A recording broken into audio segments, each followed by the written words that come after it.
In Malaysia, taxes are the backbone of national development, but the way we file taxes has dramatically changed. In 2004, the government introduced the self-assessment system, shifting responsibility from tax authorities to taxpayers themselves. But how has this affected the people who pay taxes? We've spoken to a few experts to understand the implications. But first, let's discuss about what the self-assessment system is and how it's implemented in Malaysia. Self-assessment system means I calculate and declare my own taxes instead of waiting for the tax office to assess them. It does speeds up the process, but it also means I have to be accurate. The biggest challenge is making sure I get everything right. Income, deductions, and tax payable. Well, mistakes can lead to penalties, so I need to stay updated or get professional help. If I underreport my income or file late, I could face audits or fine. The Island Revenue Board takes compliance seriously. It helps the tax system run more efficiently. Instead of waiting for assessment, taxpayers file and pay on time, which speeds up the tax collection and reduce paperwork on the government. Keep a good record, files on time, and double check your calculation. If you're unsure, use online resource or get help from a tax professional to avoid penalties. At first, it was quite overwhelming. Previously, under the official assessment system, the tax authorities determine how much I had to pay. But with self-assessment system, I have to calculate my own taxes, ensure I file them correctly, and submit everything on its time. It's a big responsibility, and I had to educate myself on tax law to avoid making mistakes. Definitely. Understanding tax law is crucial. In the beginning, I was not sure about deduction and exception, and I was afraid of making error. I have seen many people unintentionally underreport income or claim the wrong decision simply because they don't fully understand the system. That's why tax education is so important. I even attend a few tax seminars to improve my understanding.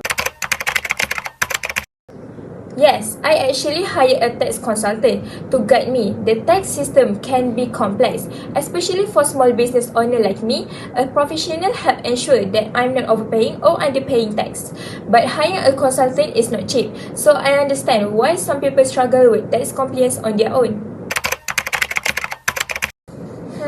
That's a tricky question. I think most taxpayers want to comply, but they also want to see fairness in how tax money is used. If people feel that taxes are too high or that their contributions are not being used effectively, they might try to find ways to reduce their tax burden. Transparency in government spending would make taxpayers more willing to comply. Yes, there is more focus on self-compliance now. The tax authorities conduct audits and issue penalties for non-compliance, but they are also provide online resources to help taxpayers. The e-filing system has been a game changer. It makes tax submission easier and faster, but not everyone is comfortable with digital system, so there is still a gap for those who struggle with technology.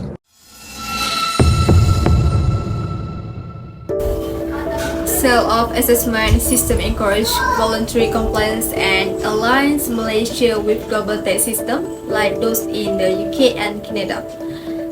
The article we review highlights this well, especially with its reference to the trans theory, which suggests that taxpayers weigh the risks and rewards of compliance. Yes, it's an interesting insight. More tax knowledge can lead to better compliance, but it can also help taxpayers identify loopholes, increasing the risk of evasion. A key issue is the lack of empirical data on Malaysia. It relies on global study without analyzing actual tax trends here.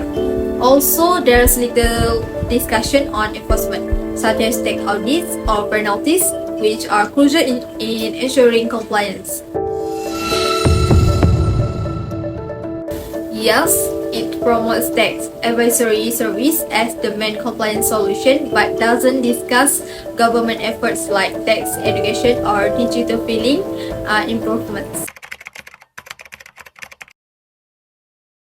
I think the first step is definitely to improve tax education.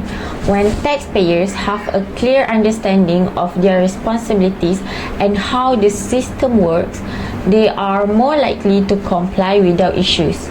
Besides that, I believe we should look into adopting more advanced digital tools. For example, the e-tax system use technologies like blockchain to make tax filing more secure and efficient.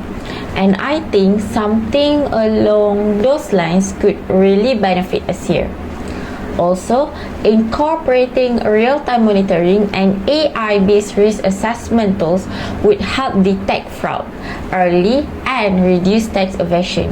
But it's not just about technology, we also need to make sure those digital systems are easy to use and accessible, especially for people in rural areas or older taxpayers who might not be as familiar with online platforms. In conclusion, while the self-assessment system has increased transparency and efficiency, there is still room for improvement. With continuous education and system enhancements, Malaysia can create a more confident, tax-compliant society